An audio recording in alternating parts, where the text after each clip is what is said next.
Hi, everybody. I am Elle Ingalls, creator of the pressure-free method. If you've never heard of that before, the pressure-free method is an on-the-go stress management method. It's something you use all day long throughout your life. In fact, an executive VP I've been working with says, I love this lifestyle. Pressure-free becomes a lifestyle because you're no longer overreacting in fight or flight.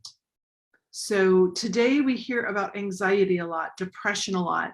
Anxiety, depression, ADD, ADHD, PTSD, the root of all of it is the release of stress hormones. If we can break the release of stress hormones, not release these hormones, your mind and your body are going to be different. That's what we do here at Pressure Free. It is life-changing, and not just to your life, but everybody around you. So we've got a topic today. Today, what I want to really dig in with you on is identifying one of your main triggers. So yesterday I gave you the 3-step method: targets, triggers, tools. What are you aiming for? What makes you feel angry or annoyed, anxious or afraid, ashamed or abused? And then use a tool in the 10-second window. This 10-second window is the whole key to Pressure Free. From the moment you start to feel one of those emotions, you have 10 seconds to refrain from overreacting, to protect yourself from releasing drugs inside your body called hormones that basically mess up your mind and body for hours. If you're a male watching this, it's up to a 9-hour cycle. For females, it's up to 24 hours. There are 2 floods of hormones. The second flood of hormones can make you feel anxious for no reason, the kind of general anxiety or nervousness or worry, and also cause insomnia, which causes fatigue. So you wake up the next morning tired because you didn't get a real night's sleep. So many of my clients are like, oh my gosh, I'm finally getting a real night's sleep. That was me too. In fact, because I had mono when I was in high school, I was always afraid that I wouldn't get enough hours of sleep. So I was anxious about my sleep. Now I don't have to worry about that at all. I had to get up super early this morning to go to Detroit to pick up my son at the airport. I had no issues at all. I trusted I was going to get enough rest because I didn't trigger the stress hormones yesterday. So that's what we do here at Pressure Free. This is powerful. This can change your life and the lives of everyone you touch, because stress is contagious. So today, what I really want to focus on is give you the opportunity to think about what is one of your main triggers. What is really the biggest one that you repeatedly release stress hormones over day after day? It's a habit. It may have started when you were a small child, may have started in early adulthood. Doesn't matter when it started. You may have picked it up from a friend, a parent, a guardian. You imitated someone. So it's a habit of reaction you've had for a long time, and you do it every single day. So I want you to think for a moment. Think of when you first wake up. What are some of your thought patterns? What are some things that you go through early in your first part of your day? Are you worried about work? Is that one of your triggers? Are you worried you're going to be late? Is being late one of your triggers? Or are you the early person and you're having to wait for someone because they're late? Time, when we talk about time is really sneaky, and it can cause a lot of times when you'll release the stress hormones. So if you're an early person, you'll stress out because you're waiting for somebody. You'll release those hormones because you're waiting for somebody. If you're the person who's running late, you'll trigger the stress response because someone's probably coming at you saying, hurry up, we're going to be late. And so that triggers the stress hormones. And it might be the tone of voice of the person. So tone of voice. Is there someone in your house or at work that when you hear their voice, it causes you to trigger fight or flight? We can all move into that annoying voice really easily. And that annoying voice usually is a byproduct of the fact that you already triggered fight or flight. So it's like we got a huge snarl. We got to untangle the snarl. What is the first thing that causes you to trigger fight or flight? Pretty much every day. If you can identify that, that is going to be a huge key for you to start to make some progress here. So think about your early morning. Also, I just identified a huge one with a client of mine. It was the time that this person goes to pick up their children from school. That was the trigger point right there, because that's when like all the activity starts and all this has to happen and people going every which way. And so it could be later in the day that you have, you habitually trigger fight or flight about something. Maybe it's in the evening. This one's going to sound silly, but for me, one of my triggers was having to do the evening cleanup after dinner. I'm not sure who I thought was going to be, well, actually in another lifetime of mine, I thought I was going to be basically traveling 200 days out of the year and living out of hotels. And so somebody else was cooking and cleaning and taking care of me. But that's not really how my life worked out. So evening cleanup was definitely a trigger point for me. I'd get like 2/3 of the way through and I'd just be like done. Plus, I had eczema all over my hands. It hurt to put my hands in water. So I didn't even realize how much pain I was in doing that evening cleanup until 2010. I created Pressure Free and the eczema was gone. Like I would never even show my hands on camera. I don't know if you can see, I couldn't get a ring on this finger at all because this particular hand, my bow hand as a violinist, these knuckles were cracked and bleeding and so swollen sometimes. There's no way I could put a ring on this hand or this hand either, but this hand was really nasty. So little did I know I was actually in pain doing the dishes. So there's so many things that compound. Are you getting this? My husband calls it piling on, like one little thing will trigger you and then it's this and this and this. And suddenly you've got this big mess of stress that's causing you to trigger the stress response over and over and over again. So we need to unwind, rewind, and see if you can really get a grip on what is something that every single day you're triggering. Here's another silly one of mine. In my old house in Battle Creek, it was built in 29.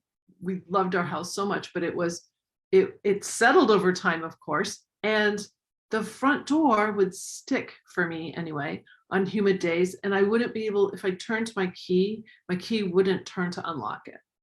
So I'd have to pull the handle and then I could get it just in the right spot where I could actually release the key. By the way, I tried to rekeying, I tried all that. Apparently it didn't happen for my husband, just me, I'm the lucky one. But I got my violin and groceries and everything. I'd have to put everything down and use 2 hands to open the door. I was triggering the stress response, thinking subconsciously, crap, my door is going to be sticking before I even got home. And then I do it again when I was at the door if it's stuck. So take a look at this. This could be one of your big triggers. What is something that you're already thinking is going to mess up or not work right? Are you already assuming somebody's going to be late?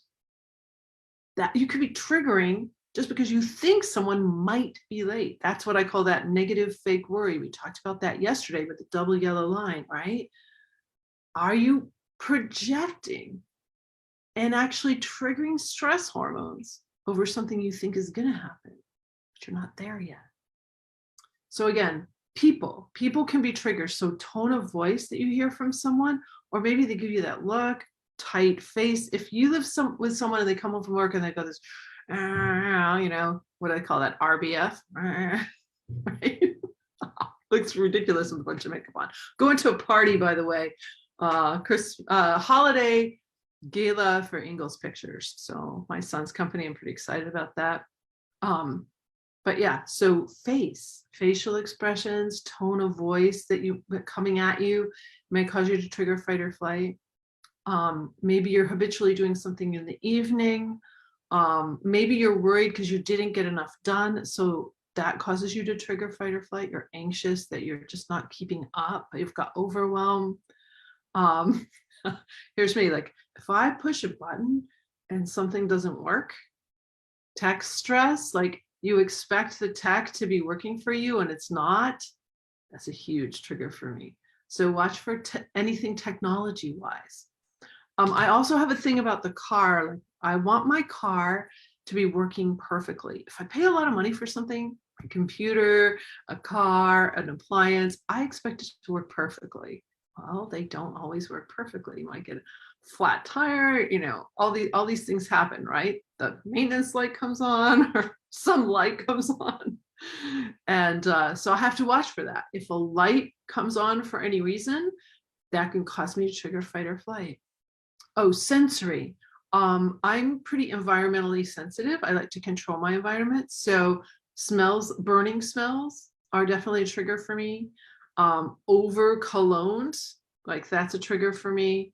What else would I have to be on the lookout for? Sensory, loud noise.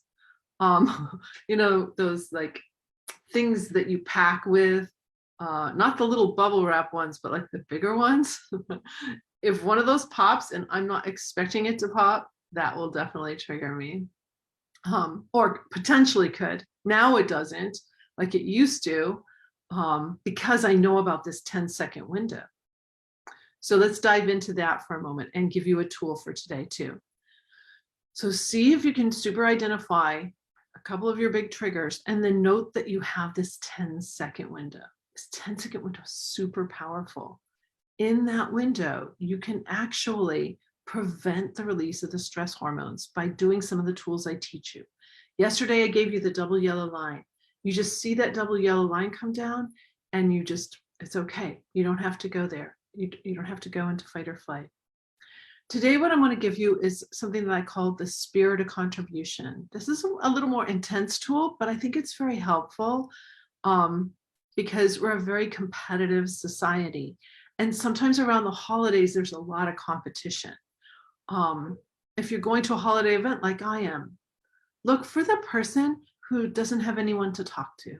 Sometimes it's social events. People have a lot of social anxiety.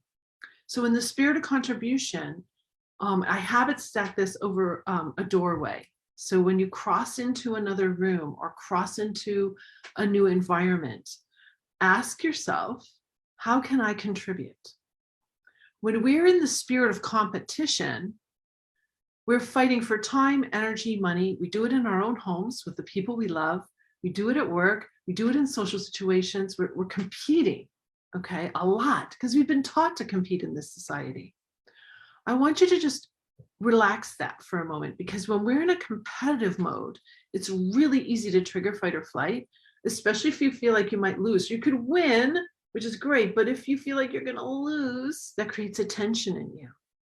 If you feel like you're not going to look good at the party or whatever that is, that can create a tension in you. Competition will create a tension in you. If you get on social media and you feel yourself tightening, you're in competitive mode, you're in comparison mode.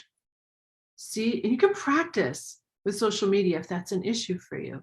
Relax your abs and look at your phone and smile a little and say, how can I contribute? I look at social media as a time and place to contribute. I'm staying connected to people all over the world who I wouldn't be able to be connected to. Friends from 40, 50 odd years ago who I love. I love these people. And so I get to connect and contribute to their lives. I get to give them a heart. I get to say, I'm thinking of you.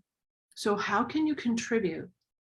In reality, physical reality, when you cross a doorway, just ask the question, how can I contribute? Especially if you're starting to feel a little tension, just say, okay, how can I contribute?